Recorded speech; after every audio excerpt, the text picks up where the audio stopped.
Hello dear students, I am Professor Priya Kulkarni from Parvatibai Genba Mose College of Engineering, Wagholi, Pune, and we are here to study the subject Structural Design and Drawing Part 3. Okay. In this session we learn about the design of end block. Okay. In the previous session we have learned why we have to design end block very specifically, and we have seen there what are the conditions or what are the criteria from IS code, that is IS 1343 2012, and we have seen that particular clause number, that is 19.6.2.1 for the end block design. Okay, and in this session we will learn about how to design the end block and what are the criterias or what are the load criteria that we have to consider while designing the end block. Okay, now I'll start with the numerical.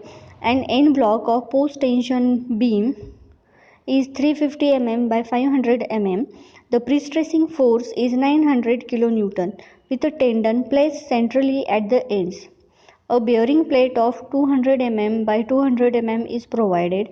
Check for bearing stresses developed in concrete whose strength at transfer is 40 Newton per mm square.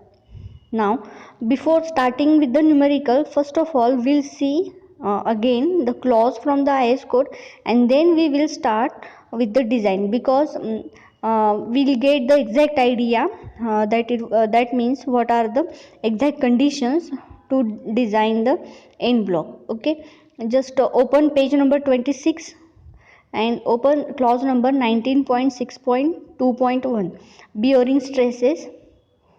Okay, end zone in post tension member, and our given numerical, or in our numerical it is given that it is a post tension beam of 350 mm by 500 mm dimensions.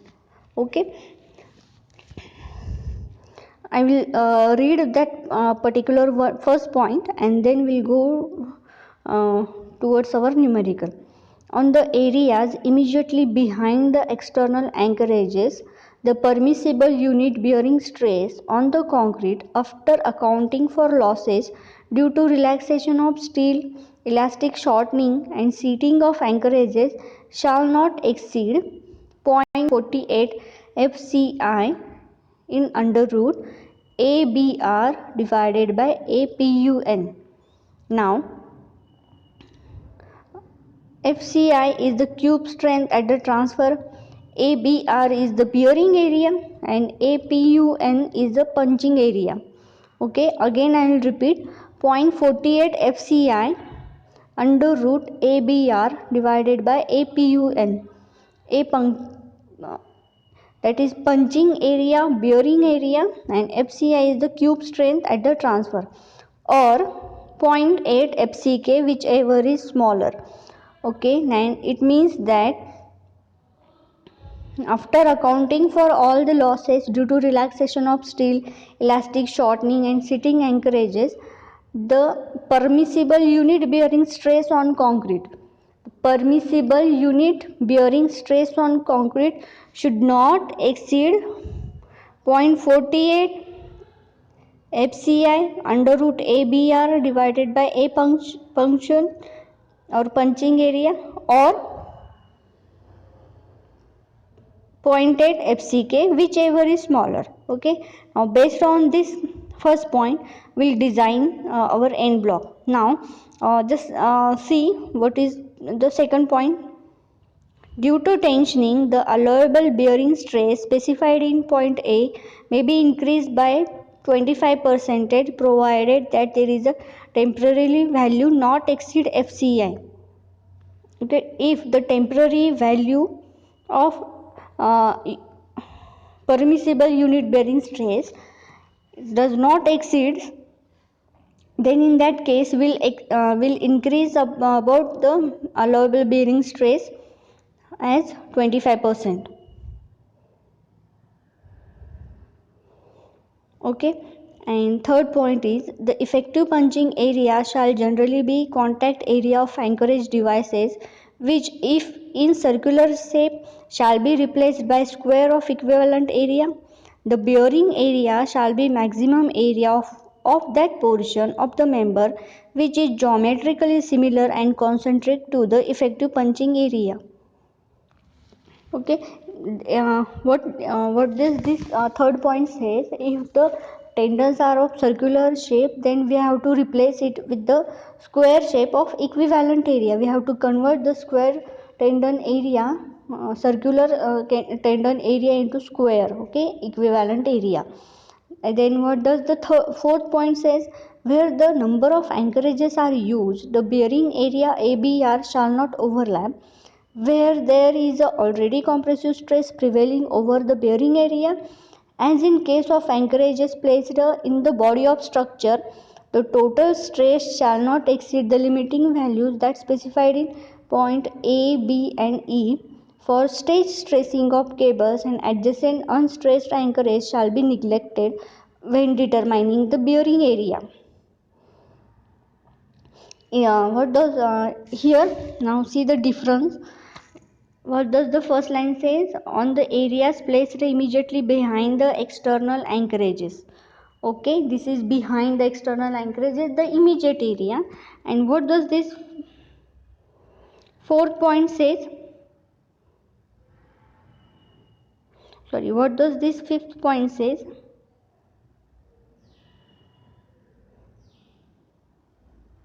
The anchorage is placed in the body of structure. Okay, here it is the external area very adjacent to the external anchorages, and here the anchorages are placed in the body of structure. Okay, that is the difference.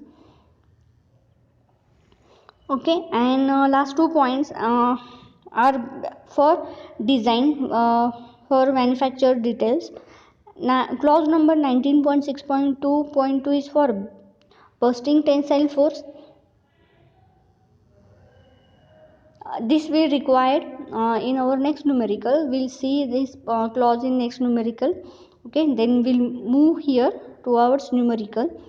Now we have to calculate here, check for bearing stresses developed in concrete. Okay, we have to check the bearing stresses that will be developed in the concrete for this given section. We have to check whether it is in the allowable limit or whether it is in permissible limit. Okay, now they have given first point, that is they have given the sectional dimensions, that is 350 mm and 500 mm post tension beam. The load is given as 900 kilonewton and it is placed centrally at the ends, and bearing plate is also, dimension of bearing plate is also given 200 mm by 200 mm,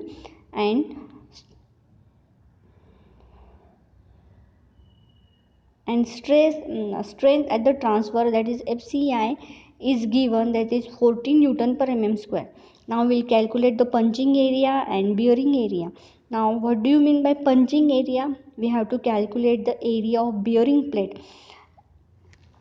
First it is if you remember that diagram that I have shown, first there is a concrete block, and in that concrete block where tendons are to be placed, that part will be covered with the bearing plate. Okay, a square type of bearing plate. Okay, we have seen there a square type of bearing plate. Okay, if we have a circular type of bearing plate, then we have to replace it with the equivalent square plate. Okay, and the area of bearing plate is equals to punching area. There we are going to apply a post tension or pre stress. Okay, there we are going to apply our force. That's why there it will develop a punching stress. Okay, and the area corresponding to punching stress is called as punching area. That's why we are interested here in calculation of bearing area, that is of bearing plate, that is 200 by 400 mm square. Then we'll calculate ABR, that is bearing area, and bearing area is directly the area of the beam. The beam will bear whatever the punching, whatever will be the external load applied or whatever the pre-stress that we are going to provide on that particular beam, that beam is able to bear all these external loads. Okay, so that's why ABR or bearing area is the area of that particular beam, that is 350 by 500 mm. It is 500. Okay, it comes as 12,205. Sorry,